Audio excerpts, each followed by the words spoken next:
எல்லாருக்கும் நன்றி. லட்சுமிகாந்தன்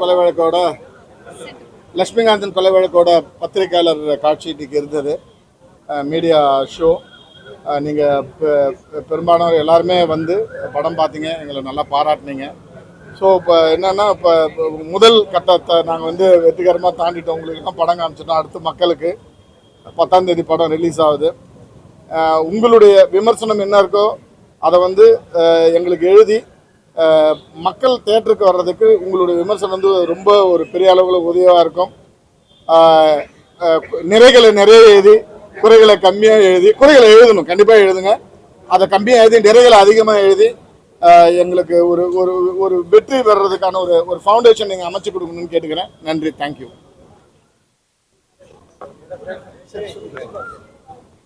அனைவருக்கும் வணக்கம். லட்சுமிகாந்தன் கொலை வழக்கு படத்தோட ப்ரெஷ் ஷோ இப்போ தான் முடிஞ்சிருக்கு. ஸோ ஒரு சின்ன பட்ஜெட்டில் ஒரு நல்ல கண்டென்ட் கொடுக்கணும் அப்படின்னு சொல்லி டேரக்டரும் ப்ரொடியூசர் சபரி சார் 2 பேருமே டிசைட் பண்ணி இந்த படம் பண்ணியிருக்கோம். ஸோ நீங்கள் எல்லாம் படம் இப்போ பார்த்துருக்கீங்க. உங்களுக்கு படத்தில் எது பிடிச்சிருந்தது, பிடிக்கல, ஃபேமிலியோடு பார்க்கலாமா, எப்படி பார்க்கலாம் அப்படின்றத நீங்கள் கொஞ்சம் பத்திரிகையில் பெருசாக எழுதுங்க.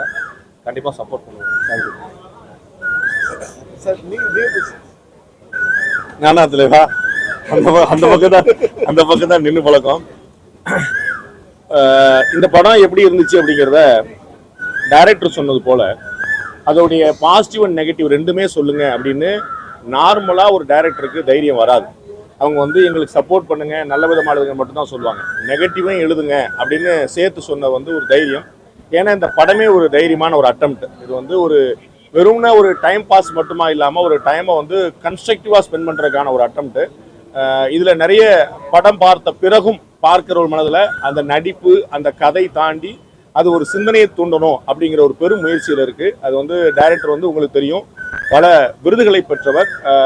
கர்நாடகாவில் போய் இந்த தயால் பத்மநாபன் அப்படிங்கிற பெயர் வந்து மிகப்பெரிய அளவில் மதிக்கப்படக்கூடிய ஒரு பெயர். அந்த அவ்வளோ பெரிய ஒரு ஆளுமையோட ஒரு படத்தை உடனே பண்ணணும்னு சொல்லிட்டு நம்முடைய ப்ரொடியூசர் திரு சபரீசன் அவர்கள் வந்து இங்கே வந்து கிளம்பி இதை வந்து ஒரு பெரிய ஒரு வெற்றி படமாக முடிச்சு கொண்டு வந்திருக்காரு. ரொம்ப ஷார்ட் பேனில் கண்டென்ட் தான் பாஸ். அதில் வந்து மற்ற வந்து ஏற்கனவே திரு வெற்றி வந்து இதில் கதையின் நாயகனாக அதில் இருப்பார். அதுதான் வந்து ரொம்ப முக்கியம். அப்போ வந்து அந்த ஸ்டோரியை மேலே நம்பி அதில் வந்து ஸ்க்ரீன் பிளேவை பிளேஸ் பண்ணி ரொம்ப ஒரு ஆச்சரியமான ஒரு பெரிய அட்டெம்ப்ட் இது பண்ணியிருக்கிறாங்க. இது உங்களுடைய உண்மையான விமர்சனங்கள் மக்கள்கிட்ட, வெகு மக்கள்கிட்ட கொண்டு போய் சேர்க்கறதுக்கு பெரிதும் உதவும் நம்புகிறோம். Thanks for coming. Thank you very much sir. பத்திரிகையாளர் ஷோக்கு வந்த அனைத்து மீடியா நண்பர்களுக்கும் நன்றி. நாங்கள் ஒரு நல்ல படம் பண்ணியிருக்கோம். இதை மக்கள்கிட்ட கொண்டு போய் சேர்க்கணும், தாழ்மையோட வேண்டியது.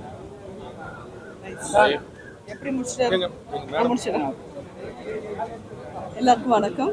இந்த ஷோக்கு வந்ததுக்கு ரொம்ப ரொம்ப தேங்க்ஸ். இந்த மாதிரி ஒரு சின்ன பட்ஜெட்டில் நல்ல ஒரு விவாதத்தை எடுத்துகிட்டு வந்திருக்காரு டைரக்டர். ஸோ அதை நீங்கள் வந்து நல்லபடியாக எழுதி எல்லாருக்கிட்ட போய் கொண்டு சேர்த்து மக்கள் தேட்டருக்குள்ளே வந்து இந்த படம் சக்ஸஸ் ஆகணும். அது ஆனால் மட்டும்தான் இந்த மாதிரி இன்னும் நிறைய முயற்சிகள் எடுக்க முடியும். ஸோ அந்த பொறுப்பு உங்களுக்கு எல்லாருக்கும் நான் உங்களுக்கு கொடுக்குறோம். ப்ளீஸ் அதை பண்ணி கொடுங்க. Thank you so much. ஒரு லாங்குவேஜ் சொல்றீங்க, 4 லாங்குவேஜ் சொல்லுங்க. அனைவருக்கும் வணக்கம். நல்ல சினிமாவை தமிழ் சினிமா ரசிகர்களும் இந்த மீடியாவும் என்றைக்குமே கைவிட்டதில்லை. அந்த நம்பிக்கையுடன் இது ஒரு பெரிய வெற்றி படமாக்க உங்களுடைய முழு ஒத்துழைப்பும் எங்களுக்கு தேவை. நன்றி. லட்சுமிகாந்தன் கொலை வழக்கு பத்திரிகையாளர் வந்து நீங்கள் பார்த்துட்டு இன்றைக்கி இதை மக்களிடையே கொண்டு போகிறத, இந்த விவாதத்தை மக்களிடையே நீங்கள் எழுதி இந்த திரைப்படத்தை பற்றி இது வெறும் வந்து ஒரு விவாதமோ இல்லை ஒரு சமூக நோக்கோடு இருக்கிற திரைப்படம் மட்டும் இல்லை. மக்கள் எல்லாருமே வந்து வெள்ளிக்கிழமை வந்து ரிலீஸுக்கு அப்புறம் மக்கள் எல்லாருமே வந்து இதை ஒரு வெகுஜன படமாக மாற்றி கொடுக்குற இடத்துல பத்திரிகையாளர் அனைவரும் இந்த படத்தை பற்றி எழுதுவீங்கன்னு நம்புகிறேன். ரொம்ப நன்றி.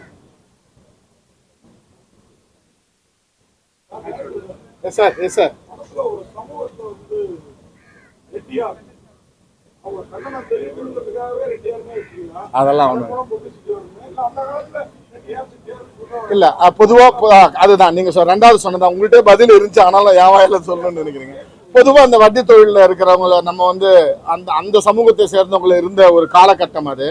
அதுக்காக அந்த சமூகம் வந்து ரொம்ப ஈஸியா கனெக்ட் ஆயிடும் அந்த கேரக்டர் கூட. வந்து எந்த சமூகத்தையும் ஒரு இது உள்நோக்கத்தோட வச்ச விஷயம் கிடையாது சார். ஜென்ரலாகவே நமக்கே ஏழையா இருந்தவங்களுக்கு தெரியும், செட்டியார் வீட்டில் போய் பணம் வாங்கிட்டு வரும், வட்டிக்கு ரெட்டியார் வீட்டில் போய் பணம் வாங்கணும். அந்த ஒரு தொடர்புக்காக தான் சார் வச்சது.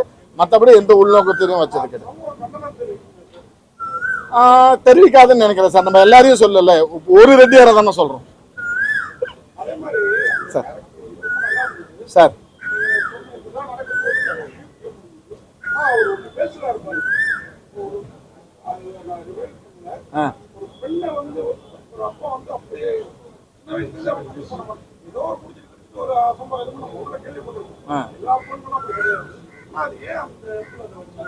இன்னைக்கு நிறைய இன்னைக்கு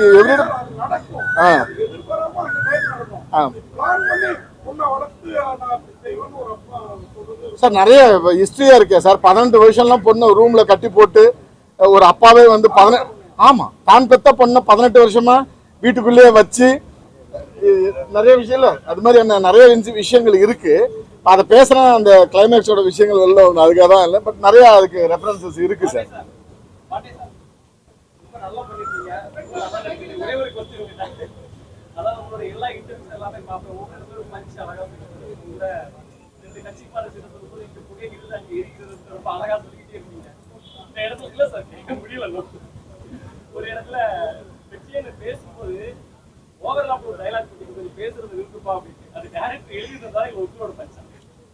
இந்த படத்துல வந்திருக்கக்கூடிய ஒவ்வொரு வரிகளும் ஒவ்வொரு காட்சிகளும் முழுக்க முழுக்க ஃபுல்லி ஸ்கிரிப்டட். முழுக்க டைரக்டர் வந்து ஒரு வார்த்தை கூட மிகையாவோ குறையாவோ கூட இந்த வார்த்தையை ஒமிட் பண்ணவோ இந்த வார்த்தையை ஆட் பண்றதுக்கான உரிமை எந்த நடிகருக்கும் கிடையாது. அது முழுக்க முழுக்க டைரக்டர் இந்த படத்தை, இது ஏற்கனவே கர்நாடகத்துல மிகப்பெரிய அளவில் வெற்றி பெற்ற ஒரு படம். அந்த படம் தான் டைரக்டர் அங்கே பண்ணி இதுக்கு அவார்டு வாங்கினாரு. அவர் தான் இங்க தமிழ்ல பண்றாரு. அதனால அது கம்ப்ளீட்டா அதை விஷுவலைஸ் பண்ணி அவங்க கவிதா பாரி சார் உள்ள ஜான் உள்ள எல்லாருடைய பெரிய டீமா சேர்ந்து எங்கெங்க என்னென்ன வச்சா சரியா இருக்குங்கிற ரொம்ப தெளிவா வந்து டிசைட் பண்ணி கம்ப்ளீட்டா ஸ்கிரிப்ட் பண்ணதான். அவங்க சொன்னதை நான் வந்து பெர்ஃபார்ம் பண்ண ட்ரை பண்ணியிருக்கேன், அவ்வளவுதான். அது வந்து என்னுடைய கான்ட்ரிபியூஷன் எதுவுமே கிடையாது. படம் வந்து இங்கே நல்லா இருக்குன்னு நினைச்சீங்கன்னா அது வந்து டைரக்ட் பண்ண ஒரே ஒருத்தருக்கும் அதை ப்ரொடியூஸ் பண்ணவருக்கும் அண்ட் என்னெல்லாம் அழகாக காட்டினேன் அண்ணன் கேமராமேனுக்கு மட்டும்தான், வேற யாருக்கும் அதில் வந்து கிடையாது. வந்து நீங்க ஒரு அரசியல் விமர்சகர், மரண தண்டனை வேணுமா வேணாமா? உங்களுடைய தனிப்பட்ட மரண தண்டனை வேணும் அப்படிங்கிறது என்னுடைய தனிப்பட்ட கருத்து. நான் அதை பலமுறை சொல்லியிருக்கேன், எனக்கு எந்த தயக்கமும் இல்லை. நாம ரொம்ப எளிமையான பாயிண்ட் தான். அது வந்து ரோட்ல நீங்க டிராபிக்ல வந்து போலீஸ்காரர் இல்லை அப்படின்னா நம்ம சிக்னலை மீறி போயிடுவோம். போலீஸ்காரர் இருந்தாருன்னா அவருக்கு ஒரு 500 ரூபாய் மொய் எழுதணுமே அப்படின்னு பயந்து போய் நின்றுவோம், அவ்வளவுதான். அப்போ வந்து அங்க ஒரு தண்டனை இருக்கும் அப்படிங்கிற அச்சத்துல நம்ம நிற்போம். அந்த டெட்டரன்ட்னு சொல்லுவாங்க, அந்த அச்சத்தை ஏற்படுத்துவதற்கு. அது ஏற்கனவே வந்து நான் பலமுறை பேசியிருக்கேன். அந்த குற்றத்தை செய்தவர்களுக்கு அல்ல தண்டனை, நாளை இன்னொரு ஒரு குற்றம் செய்யாமல் இருப்பதற்காக அந்த தண்டனை. அப்ப நமக்கு இந்த மாதிரி நிலைமை ஏற்படும். சோ என்னோட தனிப்பட்ட கருத்து எப்பயுமே நீங்க பாருங்க, சினிமால எல்லாருமே ஒவ்வொருத்தரும் பேசுற டயலாக் எல்லாம் அவர் நிஜ வாழ்க்கையில பண்ணணும். பாஷா படத்துல எங்க அண்ணன் ரஜினிகாந்த் சூப்பர் ஸ்டார் வந்து அவ்வளவு குண்டு தூக்கி போட்டாரு, அவர் அப்படி குண்டு போடுறவரா அவங்களுக்கு தெரியுங்களா? அப்ப அது வந்து படத்துக்கான காட்சி, அவ்வளவுதான். சோ வந்து இந்த படத்துல நான் பேசின டயலாக் இருக்கட்டும், இவனை தனிப்பட்ட எல்லாமே தனித்தனியா தெரிஞ்ச விஷயம். நான் இந்த படத்துல ஒரு நடிகரா சாரோடைய ஒரு பிரம்மாண்டமான ஒரு முயற்சிக்கு ஒரு அணில் மாதிரி உள்ள ட்ரை பண்ணிருக்கேன், அவ்வளவுதான்.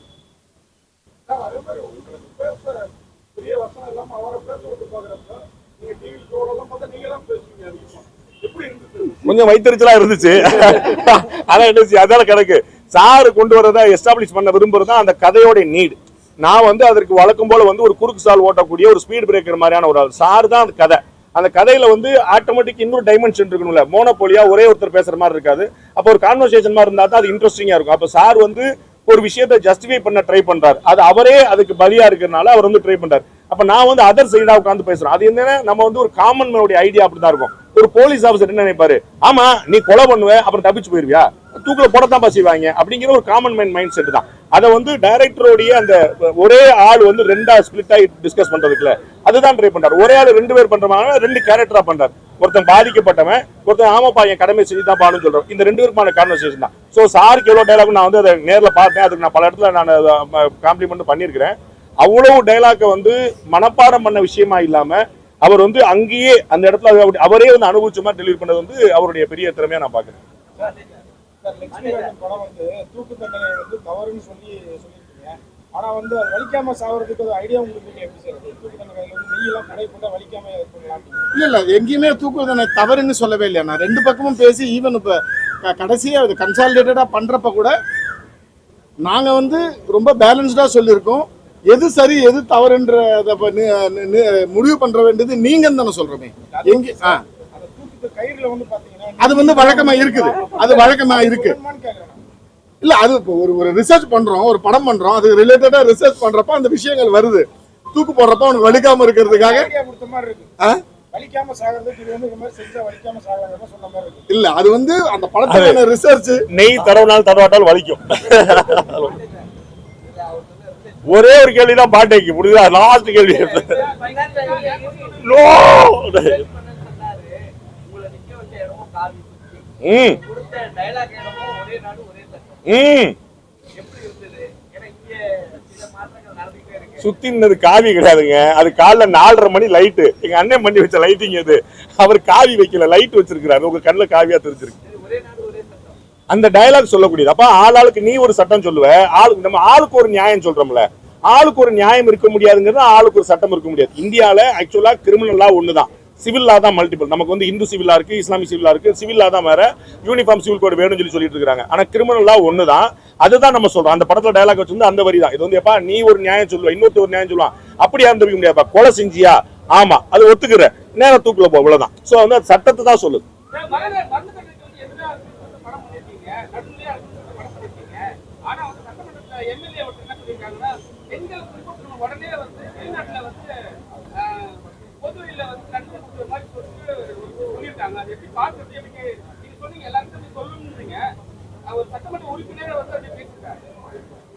அதாவது இந்த படம் என்ன சொல்லுதுங்கிற மட்டும் தான் நான் சொல்றேன். சட்டமன்ற உறுப்பினர் நிறைய சொல்லுவாரு, அது நீங்க சாணக்கியா பாருங்க. ரங்கராஜ் பாண்டே எங்க தனியா ஃபுல்லா பேசுவார்.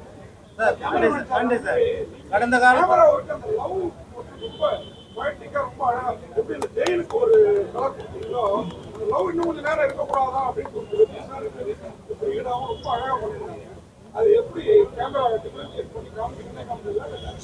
இவ்வளோ வருஷம் படம் பண்ணுறோம், இது கூட டிஃப்ரென்ஷியேட் பண்ணி படம் பண்ணலன்னா அப்புறம் என்ன?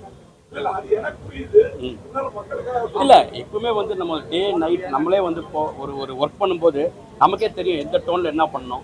ஒரு பீரியட் பண்ணும்போது நம்ம என்ன பண்ணுவோம், பீரியட்லேயே வந்து கான்டெம்பரரி பண்ணும்போது, எக்ஸ்டீரியர் பண்ணும்போது என்ன பண்ணுவோன்ட்டு. ஸோ அதை வந்து கொஞ்சம் இந்த ஒரே ஒரு போர்ஷன் தான் என்டையர் ஃபிலிம்லேயே கொஞ்சம் வந்து சாஃப்டாக இருக்கிற ஒரு போர்ஷன். ஸோ அது கொஞ்சம் சாஃப்டாக கொஞ்சம் கூலாக இருக்கட்டுமே. இவ்வளோ ஒரு வயலண்ட்டாக இவ்வளோ இறுக்கமாக இருக்கிறதா கொஞ்சம் அந்த இறுக்கத்தை வந்து கொஞ்சம் ஸ்மூத் பண்ணுறதுக்கான ஒரு ஸ்பேஸ் தான் அந்த ரொமான்ஸ் போர்ஷன். பாண்டே சார்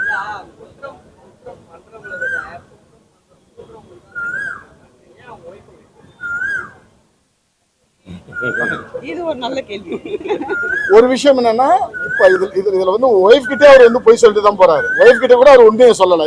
இந்த உலகத்துல ஆக்சுவலா படம் பார்த்தா நமக்கு தான் உண்மை தெரியுமே தவிர, படத்துல இருக்கிற கேரக்டர்ல எந்த கேரக்டருக்குமே எதுக்காக கொலை பண்ணாருன்னு தெரியாது. அவர் முழுசா அதை மெயின்டைன் பண்றாரு.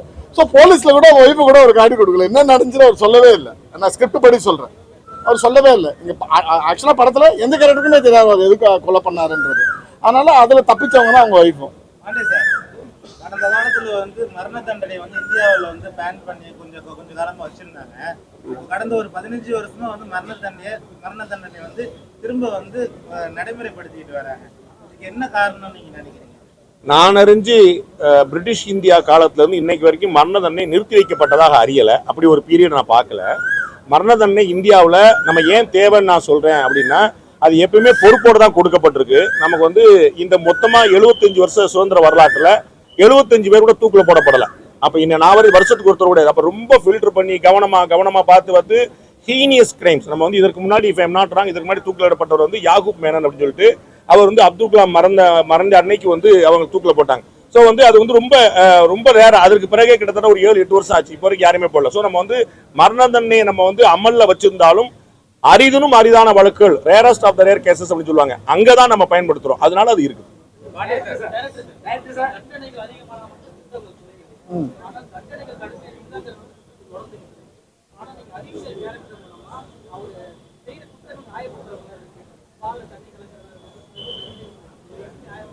இல்ல, பால்ல தண்ணி கலக்கிறதுன்றது வந்து காதல் சம்பந்தப்பட்ட விஷயம். ஓகேவா? அதே மாதிரி நான் ஒரு சைடோட நியாயத்தை மட்டுமே சொல்லலையே, இன்னொரு சைடோட நியாயத்தை வந்து ஜெயிலர் மூலமாவும் சொல்லியிருக்கிறேன்ல. நான் ஒரு சைடோட நியாயத்தை மட்டும் சொல்லிட்டு இதுதான் சரின்னு நான் சொல்லவே இல்லை எங்கேயுமே.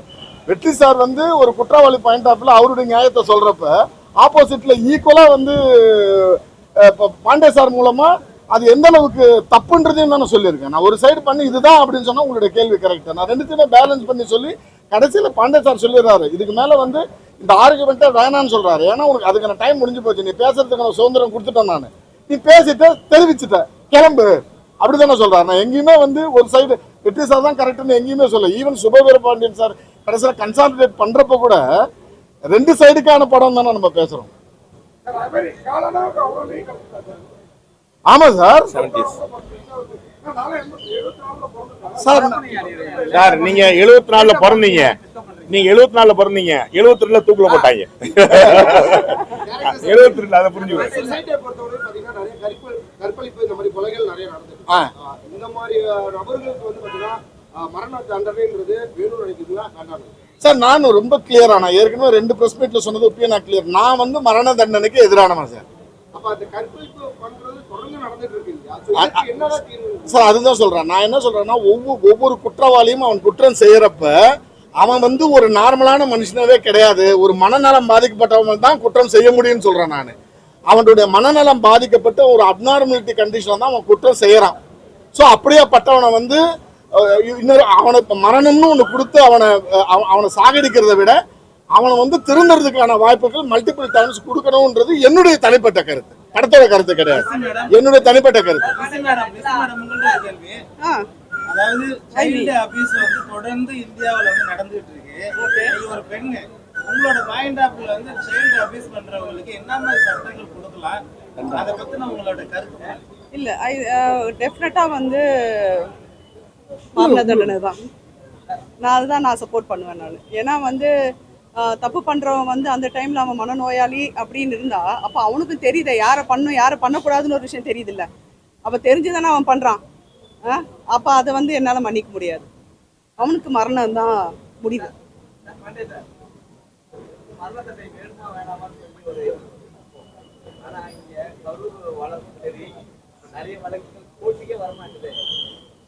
சாணக்கியா பாருங்க, நிறைய டீட்டெயிலான விஷயங்கள். ஒரே ஒரு கொஸ்டின். இல்ல, கேள்வி மாறி மாறி தானே நீங்க கேளுங்க.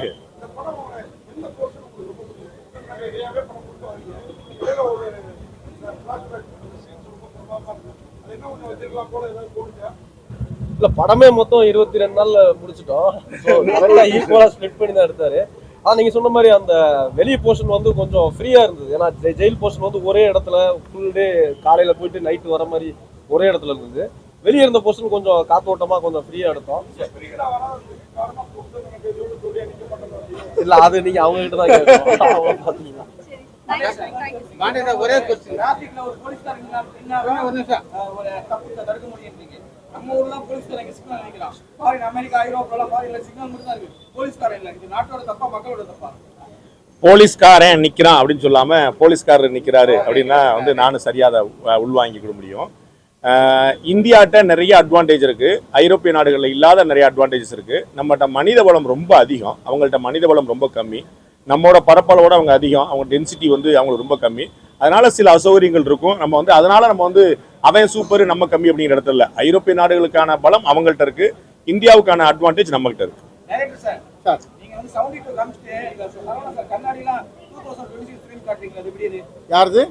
சரவணா சார் ஜெயிலுக்கு வரும்போது அந்த ஃப்ரேம்ல இப்ப இருக்கிற ஃப்ரேம் 72 ஃப்ரேம் இல்லை சார், பழசு. அதில் நிறைய ரிசர்ச் பண்ணி பழசு தான் சார். அதுக்காக வந்து நான் ஸ்பெஷலாக வந்து நிறைய ரெஃபரன்ஸ் எல்லாம் எடுத்து வாங்கியிருக்கேன். என்னுடைய தனிப்பட்ட முறையில் நான் கலெக்ஷன் பண்ணது அது பழசு தான் சார். அது மாதிரி குற்றவாளிக்கு ஒரு காலையில் ஒரு அம்மா பார்க்கணும் ஒரு இது லெட்டர் வருது. ஜியோ 5 மணிக்கு மேலே பாஸ், 5 மணி ஈவினிங் 5 மணி வருது. இது விடிய காலம் 5 மணிக்கு எந்த ஜியோ பாஸ் எப்படி வந்துச்சுங்க? அதான் ஸ்பெஷல் பர்மிஷன் சொல்கிறாங்களே சார், அது அதோட இது. 5 மணி ஜியோ வந்து 5 மணி தான். இறந்து போய் எவ்வளோ போனால் கொடுக்கலாம். 5 மணிக்கு மேலே பாஸ் ஆகிடும், நீங்கள் 9 மணிக்கு வந்துடும். விடிய காலம் 5 மணிக்கு சொல்றீங்க, 5 மணிக்கு வருது. அதுதான் சார் நான் அதுல சொல்றதே வந்து அது வந்து ஸ்பெஷல் பர்மிஷன் தானே சொல்றேன். மென்ஷன் பண்ணதே ஸ்பெஷல் லெட்டர் அந்த டைம்ல வரும். நீங்க தப்பா புரிஞ்சுக்கிட்டீங்க. 2 விஷயம் சார் அங்க இது பண்றாங்க. அதாவது வந்து அம்மாவை பாக்குறதுக்கான பெர்மிஷன் வந்து அந்த ஆபீசருடைய ப்ரெரோகேட்டிவ்ல கொடுக்குறாங்க. உனக்காக ஸ்பெஷல் பெர்மிஷன். அது தெரியும் அம்மா வந்து சிறைக்குள்ள எப்படி அனுமதிக்கப்பட்டாங்கன்னு. தூக்கு தண்டனையில ஜெயிலர் படிப்பாரு, அது ஏற்கனவே வந்த ஆர்டர். அவருக்கு என்ன விவரம்னு சொல்லி தூக்குல போடுங்கிறக்கா படிக்கிறாங்க. அந்த ஆர்டர் காலைல 5 மணிக்கு வந்த ஆர்டர்ல அம்மா வந்து ஸ்பெஷல் டிஸ்கிரிப்ஷன் அவர் ஆபீசர் முடிவெடுத்து செய்யறாரு. கிட்டத்தட்ட நீங்க பாதி கதாநாயகன் மாதிரி நடிச்சிட்டீங்க. முழு கதாநாயகனாக எப்ப ஆகும்? இந்த கதையோடைய நாயகன் வந்து வெற்றி சார் தான். இல்ல அது எல்லாருக்கும் தெரியும். அதுல வந்து துணை நிற்கிற ஒரு விஷயங்கள் வந்து நம்ம பண்றோம், அவ்வளவுதான். எல்லா கேரக்டருக்குமே அதுல பெரிய வெயிட்டேஜ் இருக்கு. நீங்க பாத்தீங்க லிசி மேடமோட ஆக்ஷனா இருக்கட்டும், நம்ம சரவணன் சாருடைய ஒரு வெயிட்டேஜா இருக்கட்டும், அந்த தலைவருக்கு வந்து திருட்ட சொல்லி கொடுத்து திருடா பாப்பா அப்படின்னு சொல்றதுக்கான எல்லா கேரக்டருக்குமே ஒரு வெயிட்டேஜ் இருக்கு. இந்த படத்துல ஒரு கேரக்டர் கூட அன்னெசரியா இல்ல. அந்த டைம்ல வந்து மற்றும் பலர் அப்படிங்கறது வைக்கல. அது ஒவ்வொரு கேரக்டர் அப்படித்தான் ஒரு கேரக்டர் வச்சிருக்காரு, அவ்வளவுதான். அப்படி இல்ல, நெக்ஸ்ட் ஹீரோ வந்தா நீ பண்ணுவீங்களா? நீங்க டைரக்ட் பண்ணீங்கன்னா நான் வந்து ஹீரோயினா கூட பண்ண தயாரா இருக்கேன்.